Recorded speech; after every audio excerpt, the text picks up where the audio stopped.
Centrafricains, centrafricaines, vous m'avez porté au deuxième tour de cette élection présidentielle. Je voudrais vous remercier tous d'avoir fait ce choix. Aujourd'hui, nous démarrons la campagne pour le deuxième tour. Et je voudrais vous dire que je fais de la politique aujourd'hui, je m'engage aujourd'hui pour changer vos vies. Changer vos vies, c'est vous apporter beaucoup plus de sécurité. Faire en sorte que, comme il y a quelques années dans ce pays, vous puissiez aller et venir sans vous inquiéter à l'intérieur du pays et que nos frontières soient également protégées. Changer vos vies, c'est faire en sorte qu'il y ait plus de justice et que chacun connaisse son droit et qu'on sache partout que la République centrafricaine est un État de droit. Changer vos vies, c'est reculer l'extrême pauvreté parce que nous sommes l'un des pays les plus pauvres au monde. Et si cette pauvreté ne recule pas, on ne pourra pas changer ce qui se passe en ce moment. Les ménagères, les Waligala, les Boubanguéré, les fonctionnaires, tous les centrafricains ont droit au bonheur. C'est pour ça que notre maître mot, c'est la création des richesses. Nous voulons créer une classe moyenne. Il n'y a aucune raison pour que le centrafricain continue de vivre dans l'extrême pauvreté alors que Dieu nous a tout offert pour que nous puissions être heureux.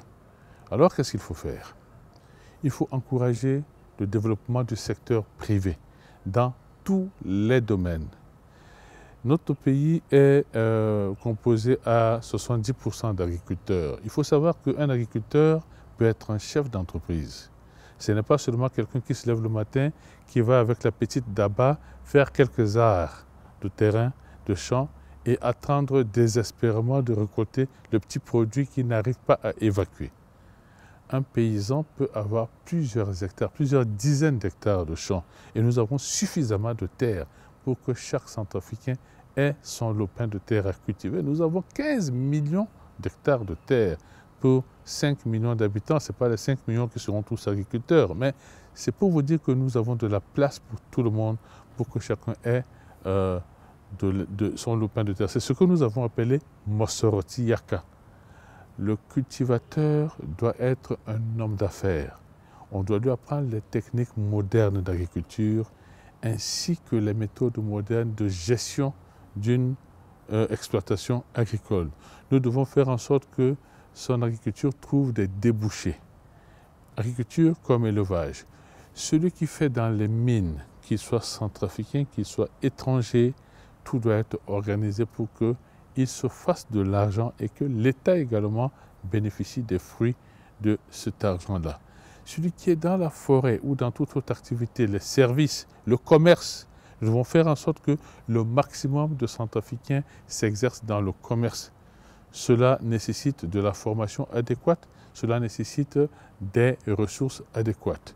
C'est pour ça que nous avons un programme spécial de développement à la base, développement communautaire à la base. Cela veut dire quoi? Cela veut dire qu'à l'intérieur des villages, à l'intérieur des communautés villageoises et des quartiers, les femmes, les jeunes doivent être organisés pour que leurs activités soient prospères et que les solutions qui leur sont proposées soient des solutions simples mais qui changent leur vie. Pour réussir tout cela, nous avons besoin de bien éduquer nos enfants. Bien éduquer nos enfants, c'est réformer complètement le système scolaire depuis l'école primaire jusqu'à l'université pour que, 1, les jeunes centrafricains soient imprégnés de civisme, 2, que quand ils sortent du système scolaire, quel que soit le niveau qu'ils ont acquis, que cela leur soit utile. Nous allons faire en sorte qu'il n'y ait plus de gros diplômes inutiles dont le jeune ne sait plus quoi faire. Évidemment, le développement du secteur privé, c'est attirer également les entreprises étrangères pour que, au niveau international, dans le doing business, nous ne soyons plus parmi les derniers, mais que nous soyons parmi les meilleurs d'Afrique, c'est-à-dire une destination où il fait bon faire des affaires. Cela nécessite que l'administration soit remise en état et que l'administration fonctionne, que les entreprises aient des interlocuteurs fiables. Cela nécessite de l'électricité, parce qu'aucune usine ne peut être construite s'il n'y a pas d'électricité. L'accès à l'électricité est très faible en Centrafrique, 3%. Nous devons porter ça à plus de 30 à 40% en 5 ans, et c'est possible. Faire en sorte que la RCA ne soit plus dans le noir et que le Centrafricain, où qu'il se trouve, puisse utiliser l'électricité pour faire prospérer son business, que nos enfants puissent avoir de la lumière électrique pour étudier. Améliorer les conditions des affaires, c'est faire en sorte qu'il y ait plus de routes, que ce pays ne soit plus enclavé sur lui-même, mais que nos routes soient mieux entretenues et que nous puissions faire plus de routes bitumées dans ce pays. C'est faire en sorte que l'axe stratégique Bangui-Douala soit un axe où on ne met plus beaucoup de jours pour arriver, mais qu'il soit possible de rejoindre Douala en moins de 2 jours et quelquefois en 24 heures. C'est faire en sorte qu'il y ait des désenclavements de ce pays à travers toutes les frontières, que tous les pays qui nous entourent, qu'il soit possible de circuler et d'atteindre ces pays à travers des voies bitumées. C'est faire en sorte qu'à l'intérieur des villes comme la capitale, il y ait beaucoup plus de voiries urbaines et que nous puissions avoir un habitat digne de ce nom. Nous voulons que le Centrafricain ait accès à l'habitat, c'est-à-dire que chaque Centrafricain ait une maison décente, c'est ce que nous avons appelé Sewa Oko Datilo. Des programmes immobiliers vont être développés ici, programmes de logements sociaux, à travers tout le pays et essentiellement dans la ville de Bangui, pour que chaque ménage, en fonction de son revenu, ait accès à une maison décente. J'ai parlé tout à l'heure de désenclavement. Nous sommes l'un des rares pays d'Afrique qui n'a pas de chemin de fer. Nous allons faire un chemin de fer en République centrafricaine. Ça ne va pas se faire en un jour. C'est un projet très coûteux, mais c'est un projet qu'il faut commencer, dont il faut trouver les financements en partenariat public-privé et que la rentabilité soit garantie par le trafic des marchandises. Mes chers compatriotes, le chantier est vaste. Je voudrais que, au niveau social, que l'école soit gratuite dès l'école primaire jusqu'en classe de 3e. Que nous puissions trouver un système de santé qui permette aux Centrafricains d'aller se faire soigner et qu'il y ait une prise en charge universelle, médicale, comme dans certains pays d'Afrique et comme dans la plupart des pays d'Europe. Que le Centrafricain puisse se soigner à proximité de chez lui et qu'il ne puisse pas faire de longs kilomètres pour aller dans des centres de santé. Nous voulons que les jeunes s'épanouissent à travers le sport, à travers la culture, qu'ils connaissent leur culture et qu'ils puissent en être fiers. Chers Centrafricains, vous avez vu que ce projet est très ambitieux. Il a besoin de beaucoup de ressources. C'est pour ça que tout ce développement permet d'avoir plus de ressources pour l'État en exploitant correctement les ressources que la nature nous a confiées. Nous pouvons passer d'un état de recettes budgétaires de moins de 100 milliards à près de 1000 milliards, sinon atteindre les 1000 milliards dans les 5 ans.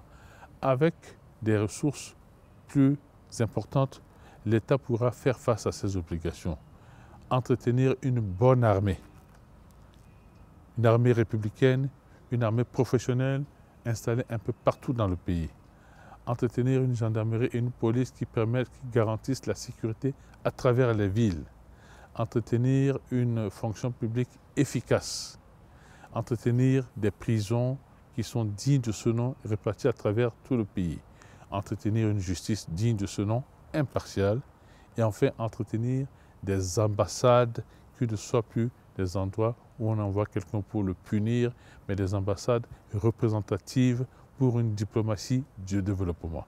Donc voilà, chers compatriotes, la trame de ce programme qui nous permettra de sortir de la misère. En attendant, nous avons beaucoup de jeunes qui portent des armes. Ces jeunes menacent la sécurité de tout le monde, y compris la leur. Nous devons, à travers un programme de désarmement, de réinsertion, nous devons amener ces jeunes à renoncer aux armes. Le programme de DDRR est quelque chose qui est prioritaire et pour lequel l'État engagera des fonds importants, y compris de l'aide internationale. Mes chers compatriotes, mon programme prévoit un programme d'urgence de près de 2000 milliards financé par la communauté internationale qui permet de rendre notre pays viable. Ça s'est fait ailleurs. C'est un programme qui est présenté aux bailleurs de fonds qui permet de jeter les bases d'un État solide, d'un État qui n'aura plus cette tendance à être tout le temps dans la crise. Donc, je vous invite à faire le bon choix le 14 février parce que c'est le choix du développement, parce que c'est le choix d'un homme expérimenté, parce que c'est le choix de quelqu'un d'ambitieux qui va mettre cette ambition à votre service. Je vous remercie.